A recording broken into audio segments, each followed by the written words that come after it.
أعوذ بالله من الشيطان الرجيم. بسم الله الرحمن الرحيم. ثم أتبع سببا حتى إذا بلغ مطلع الشمس وجدها تطلع على قوم لم نجعل لهم من دونها سترا كذلك وقد أحطنا بما لديه خبرا. ثم أتبع سببا حتى إذا بلغ بين السدين وجد من دونهما قوما لا يكادون يفقهون قولا. قالوا يا ذا القرنين إن يأجوج ومأجوج مفسدون في الأرض فهل نجعل لك خرجا على أن تجعل بيننا وبينهم سدا. قال ما مكنني فيه ربي خير فأعينوني بقوة أجعل بينكم وبينهم ردما. آتوني زبر الحديد حتى إذا ساوى بين الصدفين قال انفخوا حتى إذا جعله نارا قال آتوني أفرغ عليه قطرا. محترم سامعین کرامی، سورۃ الکہف ہے. سورۃ الکہف سورہ نمبر 18 اور اسی سورت سے ابھی آپ کے سامنے آیت نمبر 89 سے لے کر کے آیت نمبر 96 تک یہ چند آیات تلاوت کی گئی. معزز سامعین کرام، کل کے درس میں آپ کے سامنے یہ بات واضح کی گئی کہ ذوالقرنین جو اللہ تبارک و تعالیٰ کے برگزیدہ بندے اور بڑے ہی نیکوکار اور بڑے ہی قداور بادشاہ تھے، اللہ نے ان کو بڑا ہی اس روئے زمین کے اوپر طاقت و قوت سے نوازا تھا، اقتدار سے نوازا تھا. اور سورۃ الکہف میں اللہ تبارک و تعالیٰ نے ان کے واقعے کو جو نازل فرمایا، اس کا مقصد مکہ کے جو سرداران ہیں ان کو جواب دینا جو انہوں نے پوچھا تھا، اور دوسرا مکہ کے سرداران اور بعد کے آنے والے لوگوں کے لیے خصوصی نصیحت. آپ نے دیکھا کہ کل کے درس میں نے بتلایا کہ ذوالقرنین کے 3 سفروں کا تذکرہ ہے. اس کے 3 سفر ہیں جو انہوں نے مختلف سمتوں میں کیے،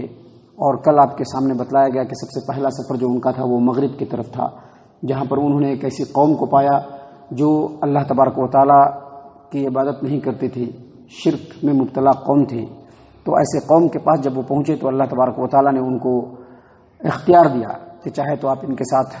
عذاب کا معاملہ کریں اور چاہے تو ان کے ساتھ اچھائی کا معاملہ کریں. تو ذوالقرنین نے کمال صبر و ضبط اور جو عدل و انصاف ہوتا ہے اس کو سامنے رکھتے ہوئے کہا کہ ان میں سے جو لوگ میری دعوت کو قبول کریں گے اور غیر اللہ کی پرستش کو چھوڑ کر کے ایک اللہ کی عبادت کی طرف آ جائیں گے ان کو چھوڑ دیا جائے گا. اس کے مقابلے میں جو لوگ شرک میں مبتلا رہیں گے ان کے ساتھ بڑا ہی سخت معاملہ کیا جائے گا. وہاں سے جب یہ معاملہ ختم ہو گیا، اللہ تبارک و تعالیٰ ان کے اگلے سفر کے بارے میں بیان فرما رہے ہیں. اللہ فرما رہے ہیں ثم اتبع سببا، اور پھر وہ ایک اور مہم کی طرف نکلے، ایک اور سفر پہ نکلے. اور یہ سفر جو تھا وہ مشرق یعنی پورب کی جانب. فرماتے ہیں اللہ تبارک و تعالیٰ حتی اذا بلغ مطلع الشمس، یہاں تک کہ چلتے چلتے وہ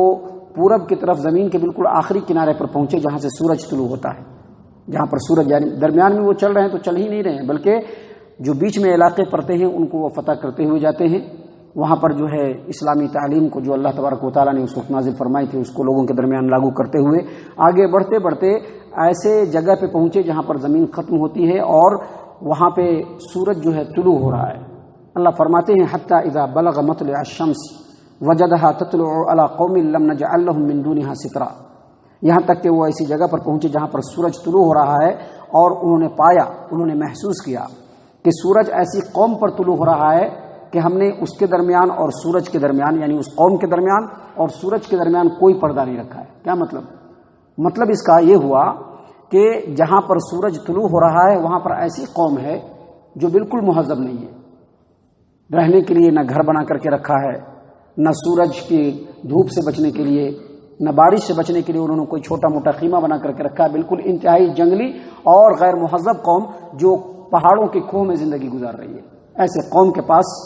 ذوالقرنین پہنچے. اللہ فرماتے ہیں کہ کذالک، ایسے ہی ہوا. ایسے ہی ہوا کیا مطلب؟ ایسے ہی ہوا کا مطلب 2 ہے. پہلا مطلب یہ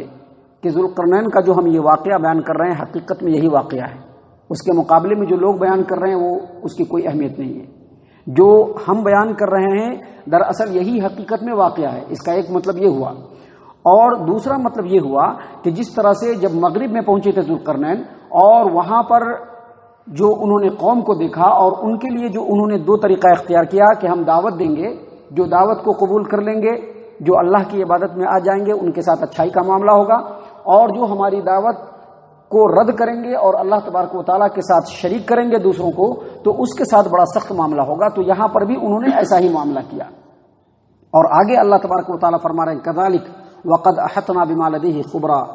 اور ہم نے ان کے تمام حالات کو خبر کے طور پر بالکل احاطہ کر رکھا ہے، یعنی ذوالقرنین کے بارے میں جو کچھ ہم بتا رہے ہیں دراصل وہی حقیقت ہے۔ اس کے بعد اللہ تبارک و تعالیٰ فرما رہے ہیں ثم اتبع سببا،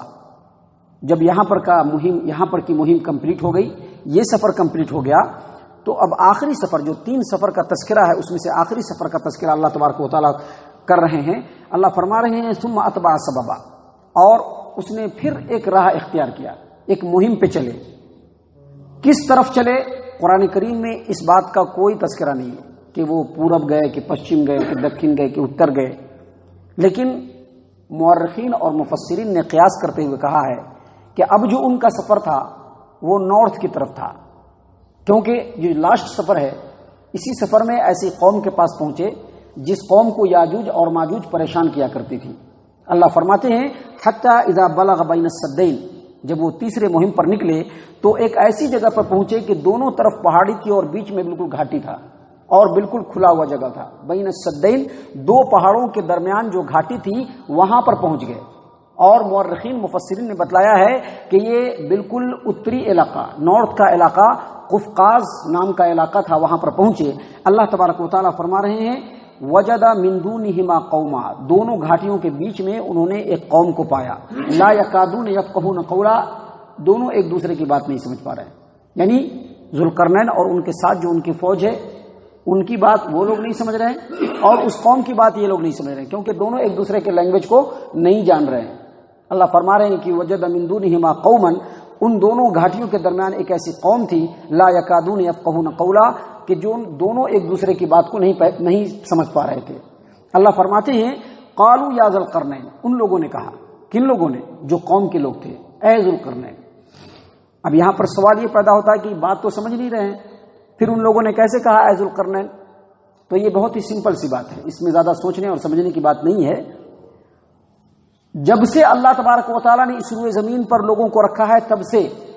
2 قوم یا 2 لوگ جن کی باتوں کو سمجھ نہیں پاتے تو ان کے بیچ میں ایک ترجمان ہوتا ہے۔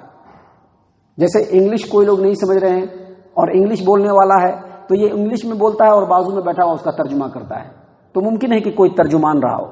جو دونوں کی ترجمانی کر کے ذوالقرنین کی بات کو قوم تک بتا رہا ہو، قوم کی بات کو ذوالقرنین کی بتا رہا ہو۔ اور اس کا دوسرا جو ہے، اس کی دوسری وجہ جو ہے، اس کا دوسرا جو سولوشن ہے، مفسرین نے یہ بتلایا ہے کہ ہر زمانے میں ایک آدمی جب دوسرے کے لینگویج کو نہیں سمجھتا ہے تو اشارے میں بات کرتا ہے اور اشارے میں ساری باتیں سمجھ لیتا ہے۔ تو اللہ تبارک و تعالیٰ نے اسی لیے یہاں پر فرمایا کہ ان لوگوں نے یا تو اشارے میں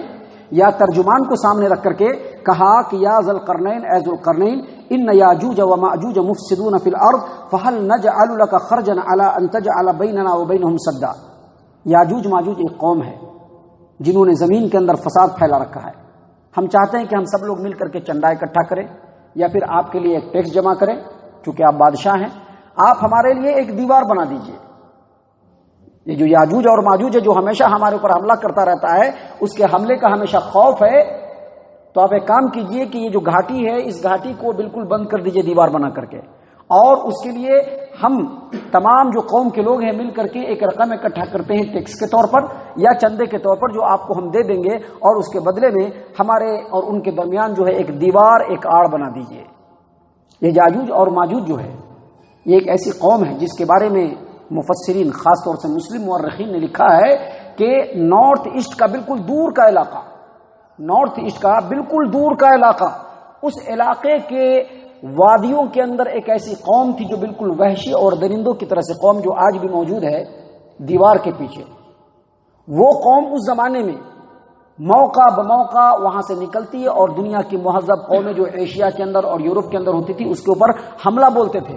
اور حملہ بول کر کے ان کے علاقوں کو بالکل تہس نہس کر دیتے تھے۔ بڑے ہی جنگجو قوم تھے، ان سے ہر وقت لوگ ڈرتے تھے۔ اسی قوم کے بارے میں جس کو یاجوج اور ماجوج کہا جاتا ہے، اس قوم کے لوگ جہاں پر ذوالقرنین پہنچے انہوں نے کہا کہ ہم اپنے قوم کی طرف سے ایک چندہ اکٹھا کر کے آپ کو دیتے ہیں، آپ ہمارے درمیان اور ان کے درمیان ایک دیوار بنا دیجیے۔ ذوالقرنین نے کہا، اور ذوالقرنین جیسا کہ میں نے کل ہی بتایا تھا بڑا ہی خدا ترس،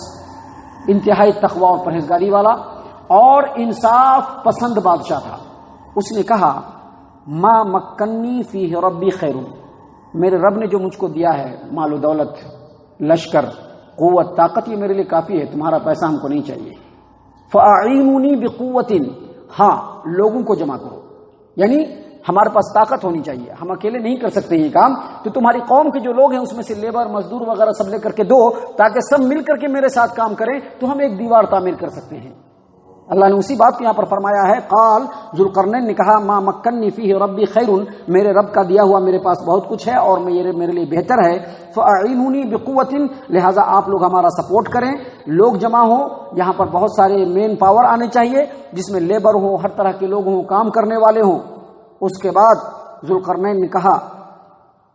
اجعل بینکم و بینہم ردما، جب سارے لوگ آ جائیں گے، ساری چیزیں آ جائیں گی، جن چیزوں سے بنایا جائے گا سارا میٹیریل آ جائے گا، مین پاور جمع ہو جائے گا، تو اس کے بعد ہم اس جو گھاٹی کے جو خلا ہے اس کو پوری کرنے کے لیے یہاں پر دیوار بنا دیں گے۔ اللہ تبارک و تعالیٰ آگے فرماتے ہیں آتونی زبر الحدید، کہا ذوالقرنین نے وہاں کے لوگوں کو کہ آدمی کو بلاؤ، جب آدمی سب آ گئے تو کہا کہ مجھ کو لوہے کا چادر چاہیے، 2 لوہے کا چادر لا کر کے دیا گیا۔ لوہے کا چادر جب لا کر کے دیا گیا تو اللہ تبارک و تعالیٰ فرماتے ہیں حتی اذا ساوا بین الصدفین، جب اس چادر کو انہوں نے سیٹ کرنا شروع کیا، سیٹ کرتے کرتے وہ چادر بالکل پہاڑ کے جو دو درے تھے، 2 گھاٹی تھی، اس کے چاروں طرف سے جب اس نے اس کو کور کر لیا تو اللہ تبارک و تعالیٰ فرما رہے ہیں انفخوا، قال انفخوا، ذوالقرنین نے کہا کہ اب یہاں پہ آگ جلاؤ۔ پہلے تو لوہے کی دیوار، لوہے کا جو چادر تھا اس کو سیٹ کر دیا گیا، اس کے بعد کہا کہ اس کے نیچے آگ لگاؤ، اور آگ لگانے کے لیے لکڑی، کوئلے، سارے چیزوں کو استعمال کیا گیا۔ جب آگ بالکل شعلہ زن ہو گیا، بالکل دھنکنے لگا، اور جب وہاں پہ گرم ہو گیا تو پھر ذوالقرنین نے کہا آتونی افرغ علیہ قطرہ، پگھلا ہوا تانبا لے کر کے آؤ۔ یہ سب چیزیں پہلے تیار کر لی گئی تھی، یہ ساری چیزیں اللہ تبارک و تعالیٰ نے شارٹ کٹ میں بتلایا ہے، پہلے یہ ساری چیزیں تیار کر لی گئی تھی۔ لوہے کا چادر تیار کر لیا گیا تھا، لوگ آ گئے تھے، پگھلا ہوا تانبا تیار کر لیا گیا تھا۔ سب سے پہلے انہوں نے دیوار، لوہے کا جو چادر تھا اس کو سیٹ کیا، اس کے بعد نیچے آگ لگایا، اور کہا کہ جب وہ آگ بالکل جلنے لگا اور جلتے جلتے وہ جو چادر تھا وہ بالکل سرخ ہو گیا، تو ذوالقرنین نے کہا آتونی افرغ علیہ قطرہ، پگھلا ہوا تانبا لاؤ تاکہ میں اس کے اوپر سے ڈالوں۔ اور جب پگھلا ہوا تانبا اس پر ڈالا گیا تو چادروں کے درمیان، چونکہ 2 چادر دونوں طرف سے ڈالا گیا تھا، اس کے درمیان جو گیپ تھا اس گیپ میں پورا پگھلا ہوا تانبا ڈال دیا گیا، اور اس طرح سے وہ بالکل پہاڑ کی طرح سے ایک بڑی دیوار بن گئی۔ یہ دیوار دیکھنے کے بعد آج آپ غور کریں گے تو بالکل حیران کن معلوم ہوگا، آج اس طرح کا کوئی کر بھی نہیں سکتا ہے جیسا ذوالقرنین نے اس زمانے میں کر دکھایا۔ اور اللہ تبارک و تعالیٰ ہر زمانے میں اپنے بندوں کا رب ہے، ہر زمانے میں اپنے بندوں کو انہوں نے قوت، طاقت دیا ہے۔ یہ بندے کے اوپر ڈیپینڈ کرتا ہے کہ اللہ تبارک و تعالیٰ کی دی ہوئی نعمتوں کا کیسے استعمال کرتا ہے اور اپنے عمل کے اعتبار سے اپنے رب کا کیسے شکریہ ادا کرتا ہے۔ وگرنہ اس دیوار کو آپ دیکھیں گے، جس کی تھوڑی تفصیل کل آپ کے سامنے پھر پیش کی جائے گی، اس دیوار پر غور کرنے کے بعد یہ پتہ چلتا ہے کہ آج کے ڈیٹ میں وہ دیوار بالکل حیران کن اور خرق عادت ہے، لیکن اس زمانے میں احرام مصر کے جو تعمیرات ہیں، ان کے جو کنسٹرکشن ہے، اسی زمانے میں آپ جب اس پر غور کریں گے تو پتہ چلے گا کہ اس زمانے میں یہ کنسٹرکشن بالکل عام تھا، لیکن آج وہ چیزیں ہمارے لیے بڑی حیران کن ہیں۔ معزز سامعین کرام، آگے اور بھی باتیں ہیں جو اسی دیوار کے تعلق سے کل آپ کے سامنے پیش کی جائیں گی۔ اللہ تبارک و تعالیٰ سے دعا ہے کہ اللہ تبارک و تعالیٰ ہم تمام کو رب العالمین کا شکر گزار بندہ بننے کی توفیق عنایت فرمائے۔ رب العالمین نے جو طاقت و قوت سے ہم کو نوازا ہے، اللہ تبارک و تعالیٰ اس کا صحیح معنوں میں استعمال کرنے والا اور رب کو راضی کرنے والا بنائے، رب کا شکریہ ادا کرتے ہوئے اللہ تبارک و تعالیٰ کے سامنے جھکنے والا بنائے۔ آمین یا رب العالمین۔ وما علینا الا البلاغ المبین۔